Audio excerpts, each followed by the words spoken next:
So I want you to just picture this for a second. You're standing in the pitch black. Right. Like complete darkness. Right. The kind of darkness that actually feels, physically heavy, like it's pressing right against your chest. Oh, yeah, where you can't even see your own hand in front of your face. Exactly. There's zero ambient light. There's no horizon line at all. And suddenly, out of that absolute void, a young woman flies through the air directly at you. Okay, terrifying. Right. But the thing is, she isn't falling. And she's not flying because of some kind of, innate magical levitation or superhuman propulsion. So how is she moving? Well, as your eyes sort of adjust to the dark, you realize there are these heavy, industrial-looking bandages. And they're stretching out somewhere way beyond your field of vision into the dark. Like grappling hooks. Yeah, exactly. They're pulled completely taut, acting like high-tension grappling cables. She is physically hauling herself forward through the air, just pulling her own weight against gravity. Wow, okay. That is an incredibly arresting visual hook right out of the gate. It really is. Because it establishes this immediate kinetic energy, right? But simultaneously, it introduces this element of profound unease.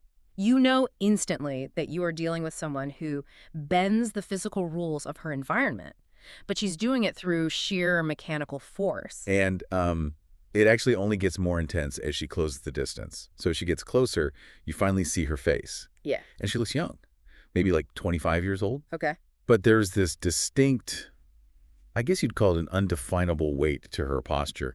And her expression just tells you she has looked exactly 25 for centuries. Oh, wow. So she's immortal. Yeah, there's this ancient quality layered right over the youth. And this is the wild part, you see the hands. The hand. Two enormous translucent hands manifesting in the air right behind her. And they're glowing this intense, unnatural blue-green against the dark. So like a magical projection? Kind of, yeah. They aren't mechanical prosthetics, but they aren't exactly traditional ghosts either. They feel like this localized, directed ancestral rage. Her eyes are burning this bright, piercing orange, and she flashes you this mischievous, almost knowing grin. Okay, I'm fully invested. And right as your brain is struggling to process the geometry and, frankly, the threat of all of this, one of those massive glowing hands curls into a giant, devastating fist. I mean, the visual language doing the heavy lifting there is just phenomenal. It's so good. You are essentially reading the entire architectural blueprint of her psyche in a 3-second action sequence. Like the tension between the mechanical hauling with the bandages, right? And then the ethereal spectral hands. It tells you everything you need to know about the contradictions she carries. Which actually brings us to the actual mission of today's deep dive. Because what I just described to you, it isn't a storyboard for a blockbuster fantasy movie. Right. And it isn't, the climax of a best-selling sci-fi novel. That imagery comes directly from a highly detailed character design document. Which is wild to think about. It really is. We are looking at the foundational brainstorming work of a creator named Max. And Max is building an original character named Mira Misu. Though throughout the vast majority of our source texts, she's really just referred to as the mother. The mother. Okay. So our goal today is to trace this incredibly complex creative journey. We're going to examine how a character who was initially constructed entirely out of disparate video game mechanics literally stitched together from a player's late-night gaming habits, how she metastasizes into this profound, deeply layered psychological exploration of motherhood, the passage of time, the nature of trauma, and really the fundamental architecture of human identity. It's a huge leap. It is. So whether you're a gamer, a storyteller, or just someone fascinated by how human psychology shapes the art we make, you're going to want to track how this specific story unfolds. Because it really operates as a masterclass in medium synthesis. I mean, character creation, particularly in interactive or tabletop spaces, it so often falls into this trap of becoming just a shallow exercise in power fantasy. Oh, totally. Like min-maxing your stats. Exactly. You pick abilities because they look cool or they deal massive damage.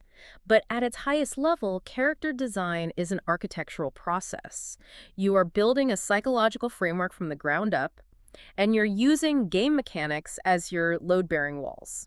Yeah, that's a great way to put it. And what makes this specific source text worthy of such intense scrutiny is how explicitly it bridges this massive gulf between competitive game design, specifically, the action economy of League of Legends, and highly clinical therapeutic concepts like subpersonalities. It takes the purely mechanical stuff and forces it to become deeply uncomfortably personal. Okay, let's unpack this right from the origin point. Yeah. Because the creator of this character, Max, They didn't start with a narrative concept or like a tragic backstory. Right. They started by looking at their own user data.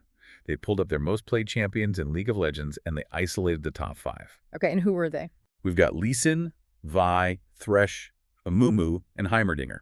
Now look, looking at that list from a design perspective, this sounds like a recipe for absolute disaster. It sounds chaotic. Right. If you attempt to smash 5 completely disparate mechanical identities together, like you have a blind monk, a brawler with giant hex deck gauntlets, an undead warden who manipulates spatial positioning with a hook. A sad mummy. Yeah, an area of effect, sad mummy, and a stationary turret inventor. You are almost guaranteed to end up with this chaotic, bloated Mary Sue-style mess. Like the kit would just be incoherent.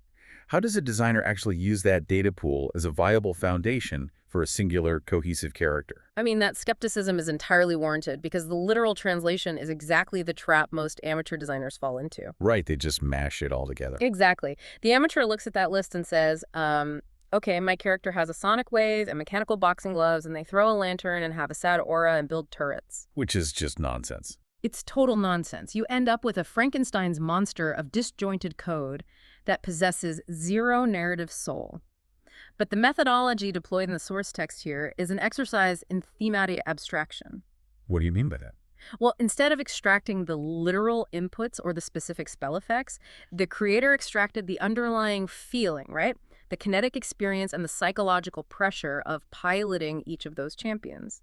They asked a much harder design question, which was, when I sit down and play this character for hundreds of hours, what is the core emotional loop I am engaging with? Oh, I see. So they are mining for the mechanical psychology, not the visual dressing. They're stripping away the lore of the game entirely to find the raw verbs of the gameplay. Precisely. So let's actually analyze how they synthesized these 5 distinct kinetic verbs into Mira Misu's baseline identity. Okay, let's do it.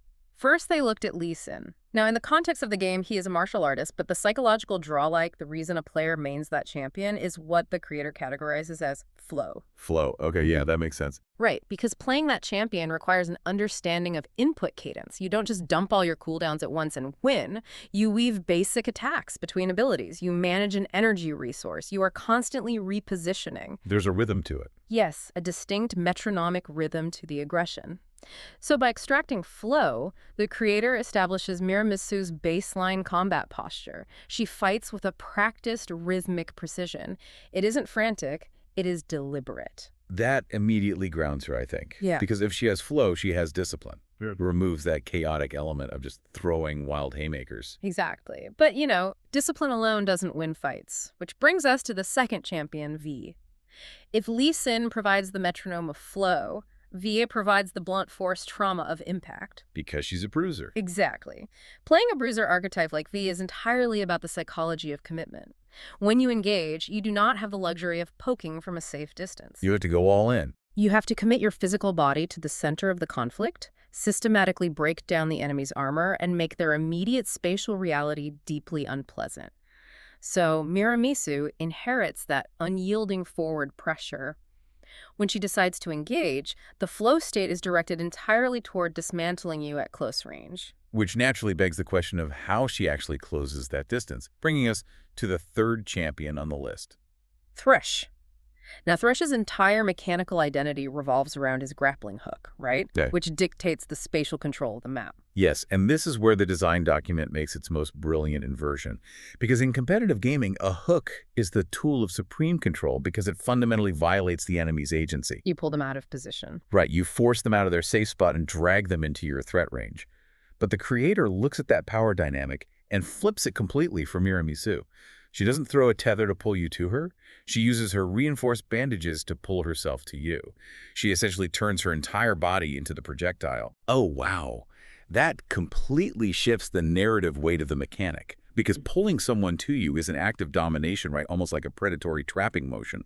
But launching yourself across a battlefield toward a target is an act of supreme, almost reckless commitment. Yes. It totally accelerates the kinetic energy of the fight. Yeah. She isn't reeling you in from safety. She is putting herself right in the crucible. And that transition from the air to the ground brings us to the fourth element, which is Amumu.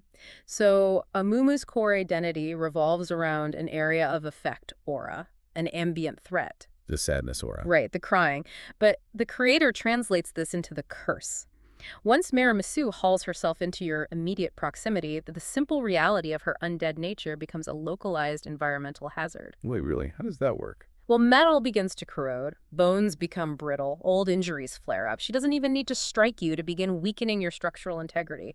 Her mere supernatural presence degrades your defenses. The psychological pressure of that is immense. Mm. You have this disciplined martial artist who launches herself at you with absolute commitment, and the moment she occupies your physical space, your armor literally starts rotting off your body. It is incredibly oppressive. And the final piece of the synthesis is Heimerdinger, the inventor. Now, Mira Misu doesn't sit back behind stationary turrets. The creator extracts Heimerdinger's essence simply as adaptation. She views combat, and indeed her own physical form, as an ongoing engineering problem. She studies the variables, she experiments with new materials, she modifies her gear on the fly. She is this tactile, undead artificer who is constantly upgrading her capacity for violence. Flow, impact, grapple, curse, and adaptation. Yeah. When you actually analyze the verbs rather than the nouns, it doesn't sound like a bloated mess at all. Yeah. It forms a terrifyingly cohesive combat loop. It really does. The source text actually scripts out how this theoretical ability kit flows in a vacuum, and it reads with the precision of a high-end combat simulator. If you are the opponent, the sequence goes like this. Okay, first she throws her Q ability, Grave Tether. The heavy bandages snap onto your armor. Right. She uses that tension to physically haul herself into your personal space. The moment she lands, her passive curse starts melting your mitigation. Then she activates her W, spectral knuckles. The artificer mechanisms strapped to her forearms channel her latent necromantic energy, and those enormous blue-green ghost fists manifest over her shoulders. And this is where the synthesis of flow and impact reaches its visual peak, right? She initiates a flurry of rapid, incredibly tight martial arts strikes, but every time her small wrapped fist connects with your jaw, the kinetic force is instantly echoed by a massive, devastating spectral boom from the giant hands. But it's a dual strike. Exactly. The small input triggers a massive localized output. It's a brilliant visual hierarchy. The small, disciplined motion masking the overwhelming supernatural force. And if the opponent realizes they are losing this war of attrition and attempts to disengage, she triggers her ultimate ability, No One Leaves. Oh, this is the best part. She lashes those heavy bandages out in a massive radius, staking them into the ground and turning the open battlefield into a closed fighting ring. If you attempt to cross that boundary to escape, one of those spectral hands materializes, grabs you by the throat, and violently hauls you back into the center of the ring. It is a flawless execution of action economy design. I mean, the creator summarizes the central fantasy in one sentence. An ancient undead engineer throws out a bandage, reels herself into punching distance, activates her homemade combat machinery, systematically breaks their defenses, and eventually turns the battlefield into a ring nobody can escape. I have to admit, the mechanics are airtight. It is a phenomenally well-designed, hypothetical video game kit. But, and here's where I want to push back on the premise just a little bit. Okay, let's hear it. Designing a tightly balanced set of cooldowns and hitboxes is an impressive technical feat if your goal is to work in a game engine. But a pile of highly synergized mechanics does not automatically constitute a compelling narrative character. That's a fair point. Right. If her entire identity relies on inputting a specific combo string, does she actually possess a soul? Does she exist as a discrete entity outside of a keyboard and mouse? What's fascinating here is that the source text anticipates that exact critique and treats it as the ultimate litmus test for character validity. The creator writes a specific challenge into the document. What survives if you remove League of Legends entirely? Oh, interesting. They recognize that if Mira Misu only functions within the rigid structure of a MOBA, then she isn't a character. She is just a mathematical function. Like, she is a sequence of if-then statements. To transcend game design and become narrative art, her identity has to be platform independent. It actually makes me think of the theory of systemic translation in music. Have you heard of this? Remind me. So a truly exceptional melody possesses an underlying structural integrity that survives whatever instrument it's played on. You can play a Bach fugue on a grand piano, you can shred it on a heavily distorted electric guitar, or you can sequence it into like an 8-bit synthesizer. Yeah. And while the texture and the cultural context change, the foundational architecture of the song is instantly recognizable. That is a perfect analogy. Right. The core identity is invariant. So the design challenge here is, does her melody survive if we fundamentally alter the rules of the universe she inhabits. That is the exact framing the creator uses. They call this isolating the invariant fantasy.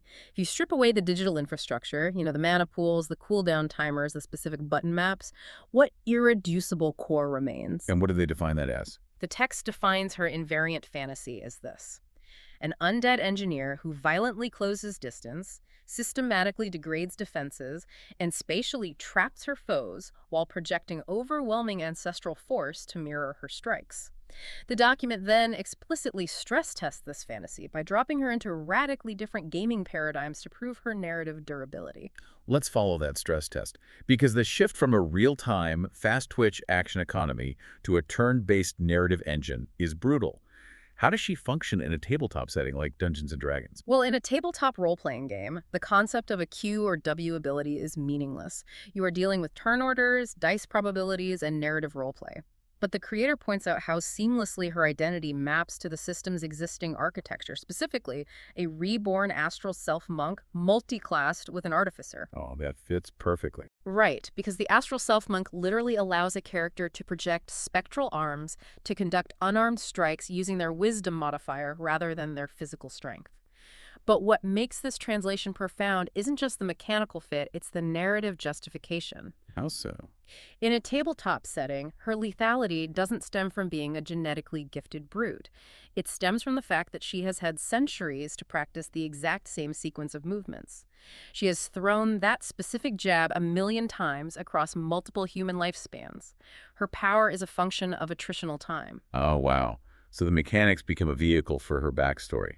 Okay, the transition to narrative roleplay works. But what about a paradigm shift into something entirely distinct, like Pokemon? Because that strips away human agency entirely and replaces it with turn-based creature battling. Even under those severe constraints, the psychological footprint of the character remains intact. The creator maps her out as a ghost fighting type. Make sense? Her moveset doesn't focus on massive, one-shot elemental blasts. It focuses entirely on priority strikes, trapping mechanics like mean look, and physical contact abilities that passively lower the opponent's defense stats on impact. The input method changes from a joystick to a menu screen, but the feeling of piloting her, that slow, inevitable, localized degradation of the opponent, is perfectly preserved. The psychological pressure of the invariant fantasy survives, and the text goes even further, right? Stripping away the concept of an avatar entirely by translating her into a trading card game format like Yu-Gi-Oh! Yes, which is a wild jump. In a card game, she ceases to be a single entity you control on a map. She becomes an abstract strategic engine. She translates into an undead warrior archetype where the entire win condition revolves around continuous recursion from the graveyard. And in that context, her immortality isn't just flavor text written on the bottom of a card. It becomes the literal engine of card advantage. Right. Her refusal to stay dead is the exact mechanism by which you out-resource and defeat your opponent. The mechanics are the theme. And the ultimate proof of concept provided in the text is her translation into an MMO environment like RuneScape, which operates on a completely different temporal axis. Oh, RuneScape is all about the grind. Exactly. That game is built around dedicating thousands of hours to incrementally leveling up disparate skills. In that framework, her identity is defined by someone who has naturally hit the maximum level cap in attack, strength, necromancy, and invention. Because she's immortal. Crucially, yes. The text emphasizes that she didn't achieve this because she is a prophesied hero or possesses innate magical talent. She maxed out those skills simply because she has been alive long enough to grind them out in real time. That is so cool. When a character's core narrative remains legible, whether she is in a real-time arena, a narrative tabletop, a turn-based menu, a static card game, or a long-form MMO, it definitively proves that her foundation is psychological, not systemic. She is a fully realized entity.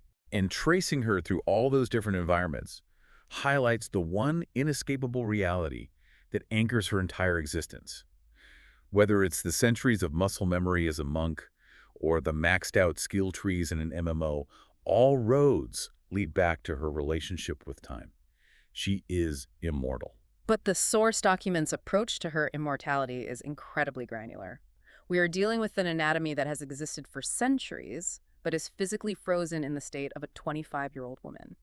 Because of her resurrection, her physical form has essentially become a vintage instrument that she has practiced playing every single day for hundreds of years. It is a profound way to conceptualize the body. Hmm. But we have to clearly define the parameters of her specific type of immortality, because the text draws a very hard line that subverts genre expectations. It really does. Yes, and I want to really dig into this because this is where the engineering aspect initially confused me. If she is an ancient, necromantically resurrected immortal, why is she strapping heavy brass and iron braces to her joints? Why is she constantly manufacturing mechanical supports for her own arms? You'd think she wouldn't need them. Right. If you are an immortal being, doesn't that usually imply a state of biological stasis or rapid regeneration? Like, can't she just ignore the pain? Why does she need physical therapy in the form of steampunk hardware? That confusion is exactly what the creator is playing with.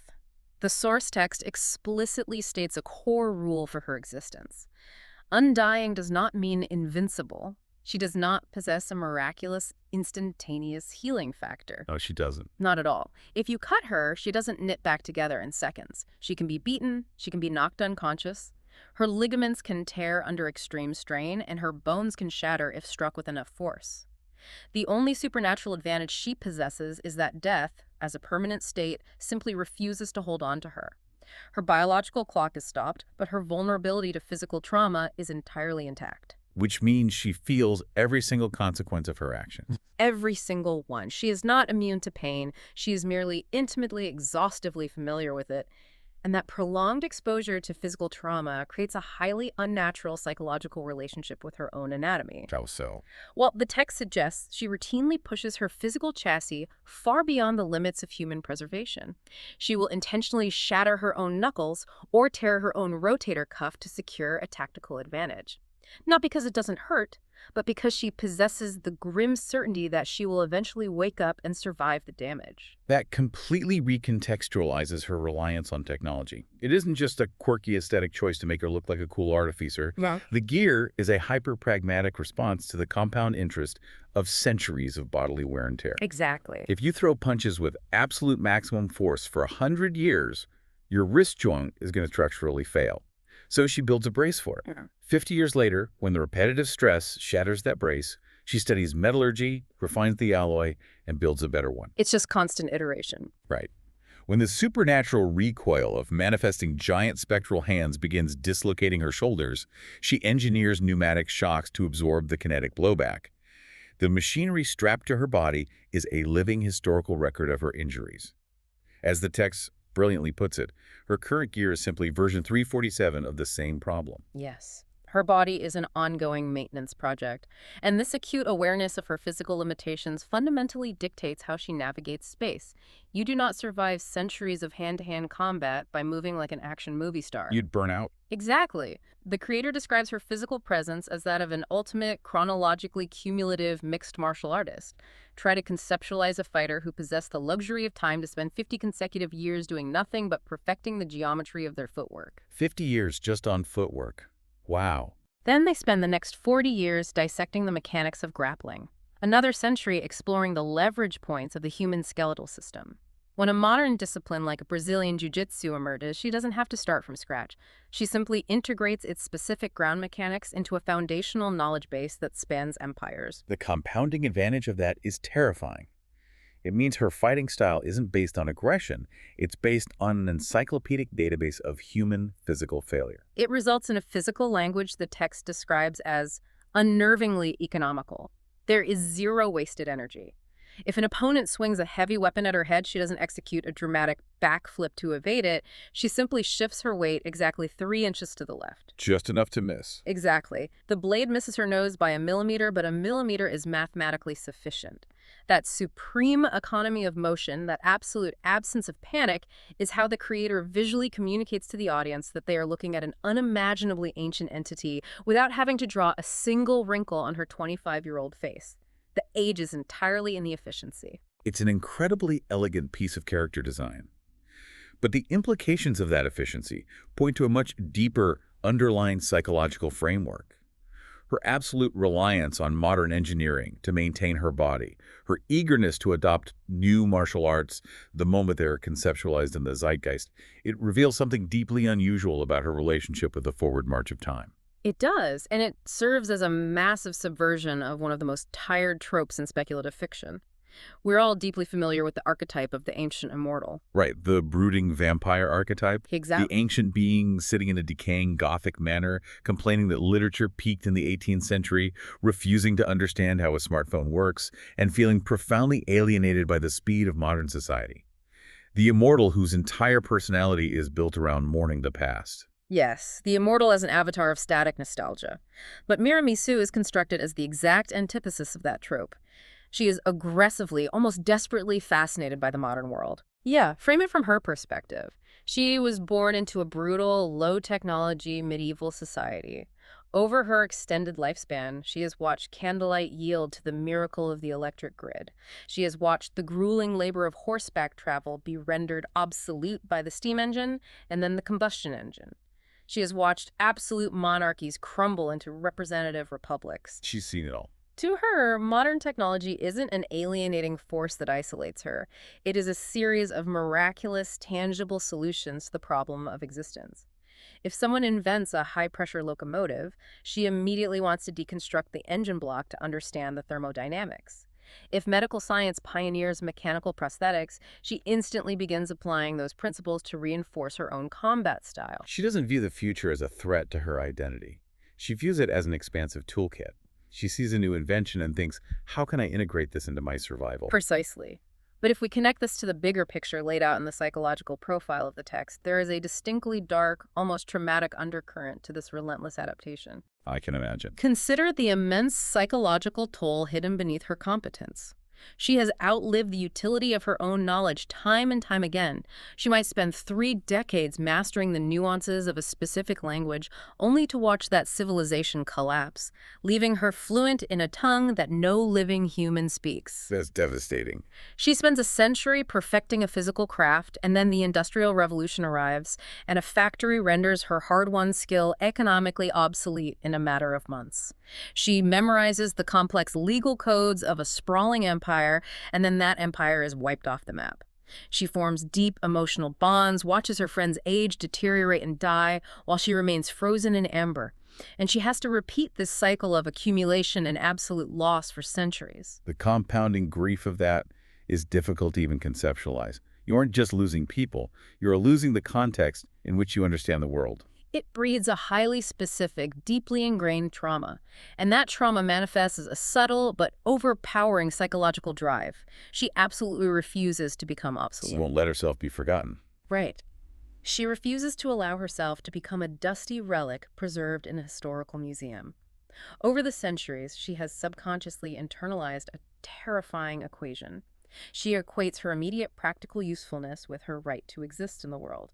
She adapts, she learns, she modifies her gear because she harbors a deep-seated fear that if she stops being useful, the world will have no reason to keep her around.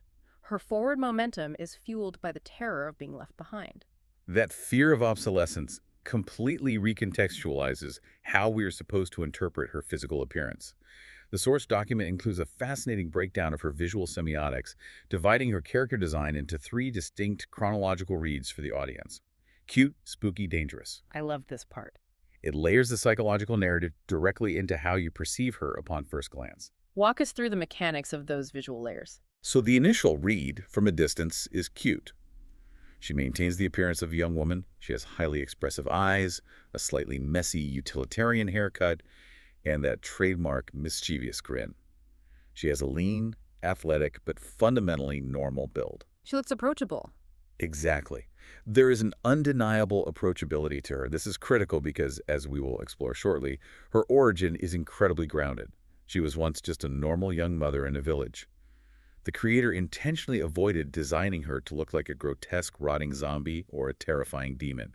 The baseline visual is essential humanity. The humanity provides the anchor. Without it, the rest of the design is just edge for the sake of edge. Exactly. But then you transition to the second read. Spooky. As you get closer, your brain starts registering that the data doesn't quite match the baseline. The uncanny valley sets in. Right, the details are off. Her skin is just a shade too pale, lacking the flush of circulating blood. The rhythm of her chest suggests she isn't actually breathing for oxygen, merely simulating it out of habit. And those heavy bandages wrapped tightly around her limbs, they occasionally shift, ripple, or tighten entirely on their own, even in a perfectly still room with no air currents. It's the visual cue that the natural laws of biology have been suspended. She is fundamentally undead. And the final read, the consequence of those first two. The third read is dangerous. And the brilliance of the design is that she isn't dangerous because she is a monster.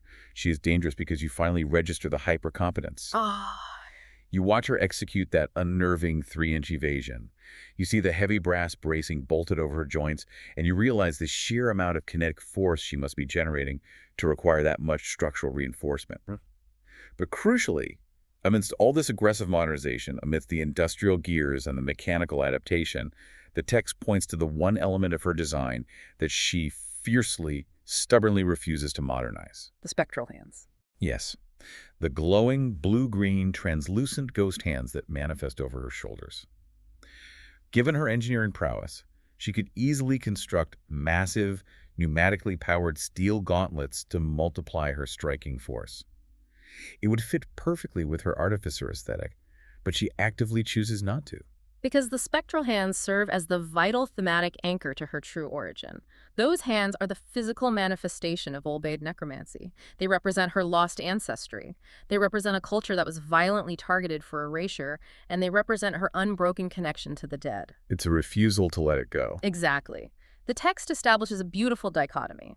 The mechanical technology is the vehicle she uses to survive the future, but the spectral hands are the heritage she absolutely refuses to leave behind in the past. She insists on dragging the old world into the new one, bearing the weight of both simultaneously. It is a stunning metaphor for the immigrant experience of time, carrying your ancestral heritage forward into a paradigm that doesn't understand it. And this desperate internal tension, this driving need to adapt to the future, while literally manifesting the ghosts of the past to fight alongside her, it perfectly mirrors the central devastating tragedy of the person responsible for her current existence. Her daughter. Right, because she didn't just spontaneously wake up in a crypt one day. Her immortality is the result of a targeted intervention. She was resurrected by her daughter, Tira. And to fully grasp the emotional magnitude of that intervention, we have to look backward. We have to strip away the centuries of mechanical adaptation and examine who this woman was before the myth-making began. Right. Before she was an immortal, highly engineered brawler, she was just an old-maid woman living a largely ordinary life in a low-fantasy medieval society. She was a young mother. Just a normal person. Yeah. She had a toddler, a little girl named Tira.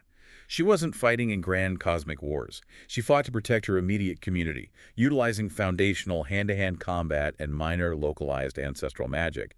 But the geopolitical reality of her world shifted. The Templars, right? Yes. Her people were targeted by a militant religious faction known as the Templars, who viewed the old-maid tradition of necromancy, of consulting and communing with the dead, as an intolerable abomination. This ideological conflict escalated into a systematic genocide. The mother died in the dirt defending her village, but her daughter, Tira, survived the purge. So Tira survives the trauma of the genocide, grows into adulthood, and dedicates her entire existence to studying the exact necromantic culture the Templars attempted to violently erase. She becomes a master at it. She spends decades accumulating power, becoming a formidable practitioner. And at the twilight of her life, after living almost an entire human lifespan, Tira achieves the impossible apex of her discipline. She successfully resurrects the mother who was violently taken from her when she was just a child. This is where the narrative architecture achieves something genuinely profound. This is the emotional core that elevates the entire design document. We are presented with a complete traumatic inversion of the natural biological order. It's like a time paradox. Exactly. It functions almost like a devastating time travel paradox. The mother wakes up from the void of death, her physical form locked exactly as it was the day she was murdered. A young, vibrant woman in her mid-20s. And she opens her eyes to discover that the helpless little toddler she was desperately trying to protect just moments ago is now an elderly woman standing over her. The sheer psychological density of that single moment is staggering.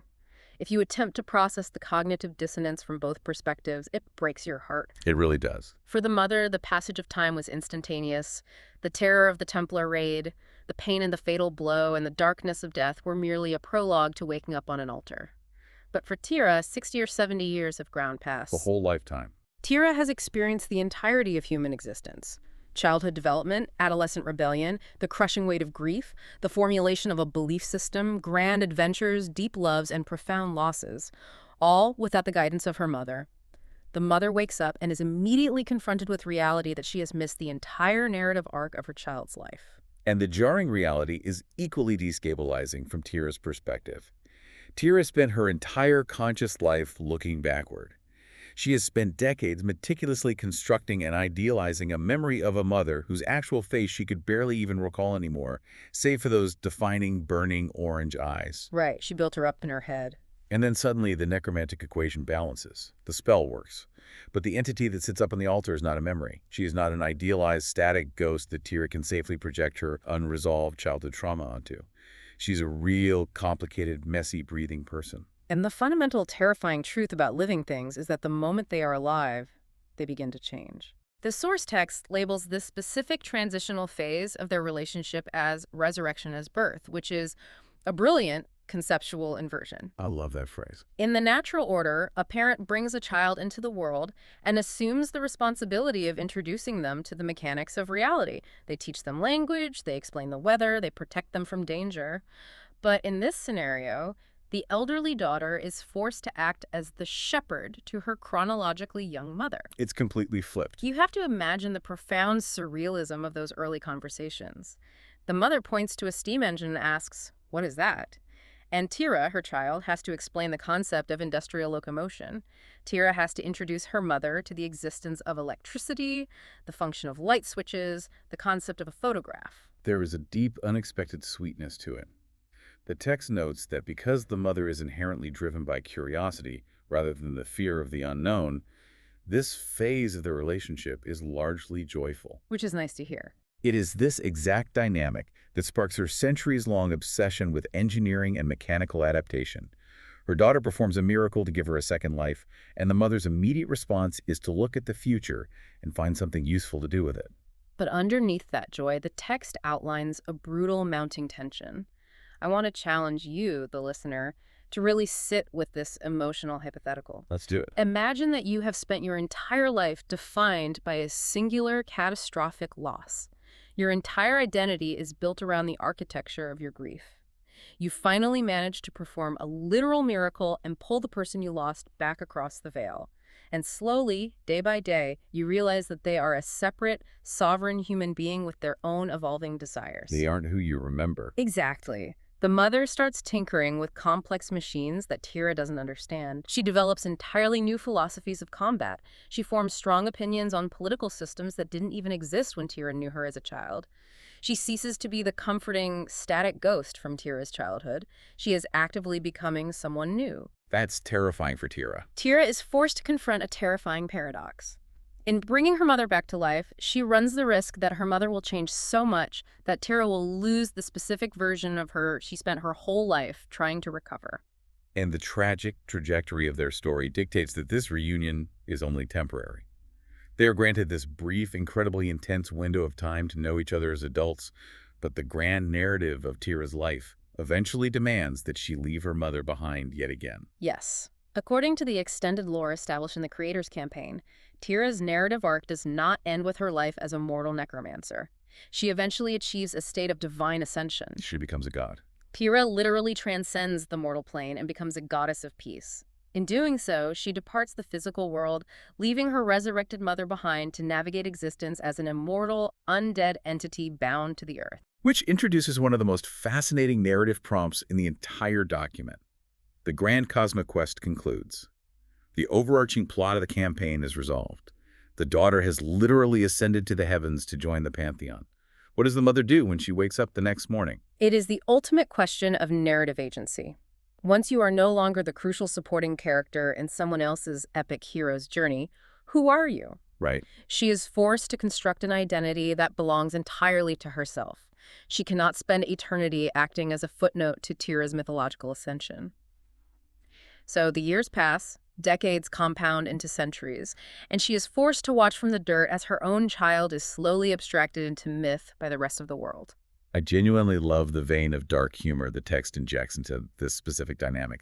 Try to imagine the sheer absurdity of being the grounded, blue-collar mother of a literal deity. It must be so weird. You have throngs of pilgrims showing up in your territory, massive religious movements forming, high priests writing heavily embellished sacred texts, and they're interpreting every mundane, forgotten action Tira took as a child as some kind of profound divine prophecy. They read into everything. Right. The text provides this hilarious grounding example where a solemn priest writes in an illuminated holy book. In her youth, the goddess communed deeply with the essence of the earth, and the mother, who was actually present for the event, has to roll her eyes, tap the page, and correct them. She's like, no, she didn't commune with the earth. She ate dirt when she was 4 because she wasn't paying attention. It provides a necessary levity, but it operates as a highly sophisticated thematic device. It demonstrates that the mother is perhaps the only conscious entity left in the universe who remembers the deity not as a perfect abstraction of peace, but as a frightened, sometimes deeply annoying, fundamentally human person who occasionally just needed her mom. Yeah, that's beautiful. The entire world worships goddess Tira. The mother is the sole protector of the memory of little Tira. And that discrepancy creates a beautiful, complex, thematic contrast between their eventual identities. That contrast is vital because superficially, their philosophies seem entirely opposed. Tira ascends to become a goddess of peace. But her mother remains, fundamentally, a blue-collar brawler. She is a fistfighter who spends subsequent centuries obsessively perfecting the most efficient anatomical methods for breaking human bones. Right. You would logically assume that a goddess of peace and a nearly indestructible brawler would operate on completely incompatible moral frameworks. You would assume they represent a binary conflict, but the text unpacks this assumption brilliantly. They are not opposites. They are deeply complementary forces. How so? Well, the mother possesses a cellular, intimate knowledge of violence. She understands the exact physics of it, the horrifying cost of it, and the permanent scars it leaves on a community. Because she understands violence so thoroughly, she's completely immune to romanticizing it. She sees it for what it really is. Exactly. The text posits a profound theological concept. Perhaps Tira, the goddess of peace, learned her most essential lessons about the nature of true peace from a woman who was capable of executing immense, calculated violence. It suggests that genuine peace isn't merely the absence of conflict, or the demand for passive weakness, or the silencing of those who have been harmed. True peace requires an absolute understanding of strength and the rigorous discipline to know exactly when that strength must be withheld. That is an incredibly mature, grounded framework for understanding conflict resolution. It strips away the naive idealism of peace and replaces it with disciplined restraint. And it is remarkable how deep this interpersonal dynamic between a mother and a daughter goes, but we haven't even hit the bedrock yet. We really haven't. Because this entire relationship, the time paradox, the contrasting philosophies of violence and peace, actually serves as a metaphorical superstructure for an even deeper psychological framework operating within the mind of the creator. This is where we reach the conceptual apex of the deep dive. This raises the most important analytical question of the entire document. Why did the creator build this specific character to solve this specific narrative problem? Right. The source text pulls back the curtain and reveals an incredible meta layer to the entire project. Tira, the Ascending Daughter, is not just a fictional character in a tabletop campaign. Tira actually functions as a direct representation of a subpersonality belonging to the real-world creator, Max. We need to carefully define that terminology for the listeners as it draws heavily from therapeutic frameworks like internal family systems. Good point. In the context of the source text, subpersonalities are not described as literal, distinct individuals suffering from a dissociative disorder living inside the creator's head. They are sophisticated therapeutic tools. They are a method of rendering complex internal beliefs, conflicting coping strategies, and overwhelming emotional states legible. Making them easier to understand. Right. The text describes them as digestible chunks of a larger, overwhelming mental ecosystem. By personifying a specific trauma response or a specific desire into a distinct character, the core self can actually enter into a dialogue with it. It's a way of mapping the mind so you can actually navigate it. But if we accept that premise, it creates a massive conceptual knot. It's a total mind bender. If Tira is a recognized subpersonality of the real-world creator, what in the world is Tira's resurrected mother? We are looking at a fictional character whose narrative daughter is a subpersonality of a real human being, whose late-night gaming habits playing V and Thresh provided the mechanical blueprint for the mother's combat kit. It's a completely recursive loop. It is a stunning narrative, Ouroboros. The creator is using the mechanics of a video game to build a character that can interact with a fractured piece of their own psyche. But it makes absolute thematic sense when you analyze how the mother and the daughter handle their shared trauma. They represent diametrically opposed coping strategies operating within the exact same mind. Let's revisit how we define their relationship to the passage of time. Tira's instinct is to preserve. The mother's instinct is to adapt. Precisely. Tira is the part of the psyche that meticulously writes in journals, studies historical context, and desperately tries to hold on to fleeting memories. Her fundamental psychological fear is the terror of being forgotten, of having the past erased. And the mother? The mother represents the part of the psyche that constantly modifies her gear, eagerly studies new technology, and relentlessly learns new survival skills. Her fundamental fear is the terror of becoming obsolete in the future. Confronted with a traumatic event, Tira looks at the situation and asks, "What does this mean about who we were?" The mother looks at the exact same trauma and asks, "What can this become to ensure we survive tomorrow?" It is the exact same underlying wound, generating two completely opposite survival mechanisms. Tira withdraws into memory to protect the sanctity of the past, while the mother continuously, almost aggressively improves herself to violently secure a place in the future. And they balance each other. Right. The brilliance of the psychological model is that they absolutely require each other to remain stable. Tira prevents the mother's endless, frantic adaptation from devolving into a rootless, meaningless progression with no moral center. And the mother's relentless forward momentum prevents Tira's obsession with historical memory from crystallizing into complete, paralyzing stagnation. Which brings us to the final, most profound meaning of the spectral hands. The text suggests that the glowing blue-green ghost hands themselves operate as a micro-metaphor for the concept of subpersonalities. The hands themselves. Remember the mechanical design. The hands belong to the mother, but they possess a degree of semi-independence. One hand might instinctively raise a shield to defend her before she consciously processes a threat. The other might lash out in aggressive anger before she consciously decides to strike. They possess their own localized agency. But this is the crucial distinction. The mother does not wake up every single morning paralyzed by an existential crisis, staring at her glowing blue ghost hands and agonizing, "Are these hands really me? Which part of my mind is the authentic self?" Exactly. She doesn't interrogate her own complexity into non-existence. She accepts their presence. She studies their behavioral patterns. She coordinates her physical strikes with their spectral impact.